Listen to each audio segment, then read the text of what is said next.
if I must die. We don't speak your words. The Gazans you don't hear. So the poem itself is very profound. It's very powerful. The words, I think Prof. Alarir has done an incredible. He had created an incredible piece of art, and so it really does hit you. Every time I sing it, I feel very emotional. It's a very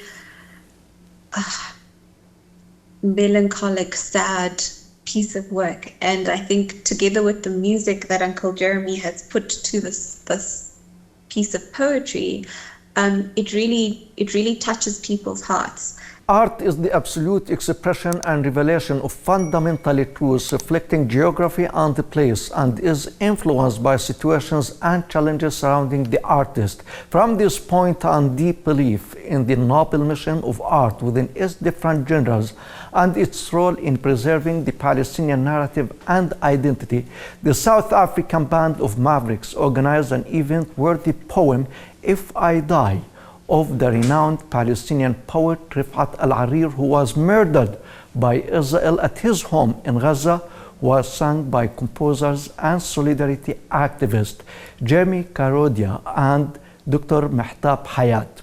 Jeremy, a founding member of the Mavericks, is no stranger to solidarity with the Palestinian people. His work with two Palestinian poets resulted in the song The Ghost Who Weeps, released in December 23, and If I Die, recently released. Mehtab is a lecturer at Vers University and teaches genomics and bioinformatics to BSc students. Both Jeremy and Mehtab are our guests today, and nice to have you on our program. You're welcome. Welcome to both of you. And thank you. Thank you. Dr. Mehtab, I start with you. Your university doctor teaching genomics. So what takes you to the space of art and to sing poems written by Palestinian poets martyred in Gaza, like the poem of the Palestinian poet Rifat Al-Arir, If I Die? What took you to this space? You're a doctor of science. So I've been reciting nasheeds in Arabic and Urdu since I was very young. Yes. And so I know Uncle Jeremy or Jeremy Karodia through my involvement in this music background, and he's produced 2 albums of mine that I did with other people, and so we have this link of music with each other. And earlier this year, as all of us, we are all devastated with what's happening in Gaza. And so Uncle Jeremy wanted to do something a little more tangible in the artistic world. And so he contacted me and said, look, Prof. Rifat Al-Arir's poem, If I Must Die, is so profound. And he really wanted to do something with that. And he also followed the Gaza Poet Society, which was founded by Mohammed Musa. And so he also enjoyed his poems, and so he wanted to bring the two together. He wanted to bring Prof. Rifat Al-Arir's If I Must Die, and he wanted to bring some poems that were written and published by the Gaza Poet Society on Instagram. And so the idea was to use words that were coming from the people of Gaza and not from us, and we were just a mouthpiece to take the words from the people of Gaza to the rest of the world through art and music. Yes, and Mr. Jeremy, you started Mavericks Band in South Africa in order to focus on the suffering of the people of South Africa under the apartheid regime in the 80s of the last century. And now you're employing this band to deliver the Palestinian message, as Dr. Mehtab said, and to highlight the suffering of the Palestinian people under the Israeli genocide apartheid regime. How is it easy for you to have the shifting from the suffering of South Africa to the suffering of the Palestinian people? So the band, the Mavericks, was formed in 1984. Yes. as we use our music as an art form against apartheid. South Africa. And since 1990, we had our first democratic election here in South Africa. Things changed, the landscape changed, us as BAM. And we started noticing, things outside of that, like Palestine, the invasion of Pakistan and Iraq, the opening of the prison Guantanamo Bay. It was very similar to how Robben Island prisoners imprisoned. So we started writing music around injustice, focusing and identifying struggle elsewhere. And Palestine has always been victim of the South African peace struggle, and vice versa. So it was a natural thing to write music, solidarity.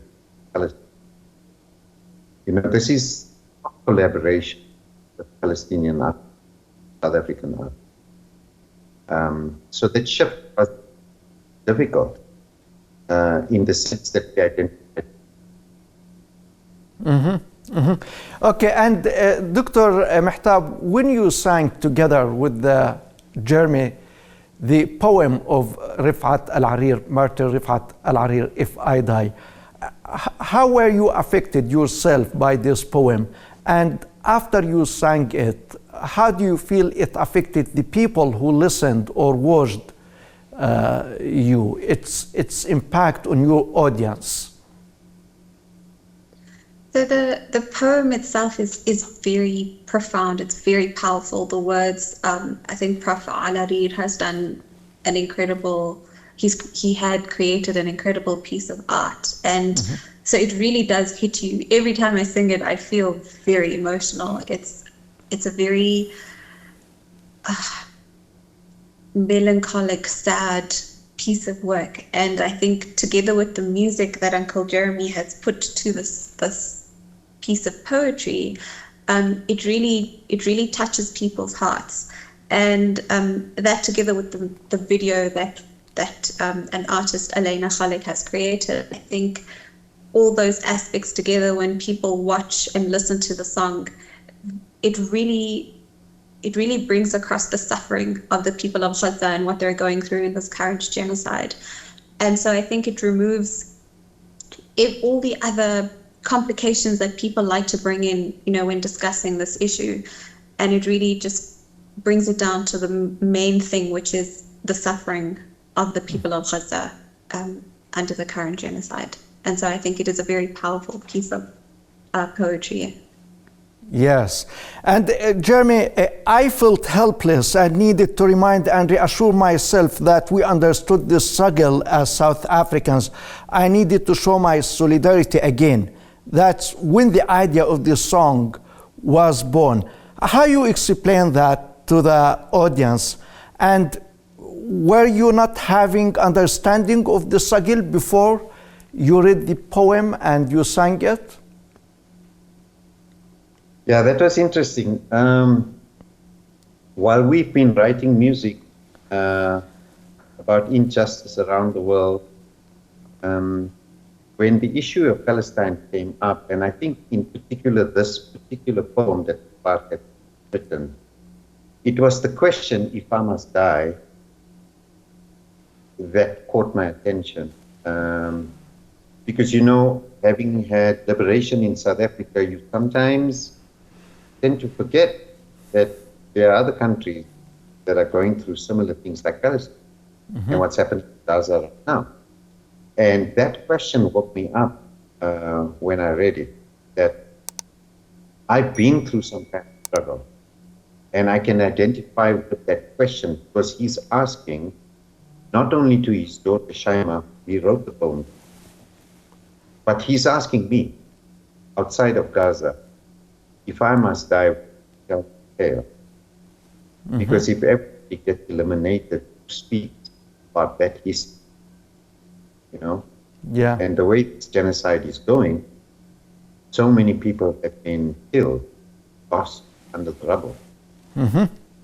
That we as the international community need to carry that, answer that question. If I must die, will we tell? So, Yeah, Yeah. yeah, yeah.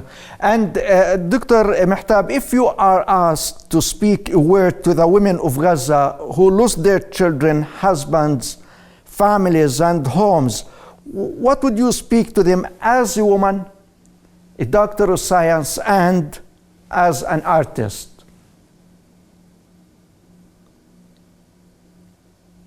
Gosh, that's a very hard one. I'd say I'm deeply, deeply saddened by their current struggle. But every day when we see what they go through on social media, which is our only contact to them, every day we are amazed, and it gives us hope through their resilience and through their strength. And we can only hope and pray that, that the Palestinians and the people of Gaza are victorious. Okay. And Jeremy, my final question to you. If you give an advice to the Palestinian artists and to the artists who support the rights of the Palestinian people and who support justice for Palestine around the world, what would you advise them to employ their artistic activities and their artistic products for the benefit of resistance to injustice and oppression and colonialism? Just today I saw a young man performing the cello in the rubble in Gaza. And it said, there are no words, but the music is something like that. So I can't speak to artists in Gaza and tell them, but I can say that we support you, we stand with you, we identify with you, and you have to carry on your art and express that resistance. But to artists around the world, there are very few artists, international artists, well, the name brand come out in support. And it is for them, it's to them that I speak, that use your art for the right reason, don't use it for selfish reasons, make money, and your individual self. Identify the fact that people are dying. You can't, I cannot respect your art. It's as simple as that. And finally, Dr. Mehtab, if I die, let my tale be told. Do you think that by singing this poem, is the tale of Gaza, is the tale of Palestine, is told to the people of South Africa and people around the world? What do you think? I think so, and I hope it reaches the whole world, because we're taking current words, we're taking words written through the current genocide, and we're telling that story as Prof. Rifat Alari requested. And I hope it reaches more people in South Africa and more people around the world, so people can engage and know what is happening. And we hopefully fight for a collective liberation of the people of Palestine. Dr. Mehtab and Mr. Jeremy, it has been my great honor and a pleasure to have you on our program. Thank you very much. Thank you. Thank you for having us. Thank you so much. You're welcome. And ladies and gentlemen, thank you very much for watching. And from you, Osama Nazal, have a nice time. Thank you.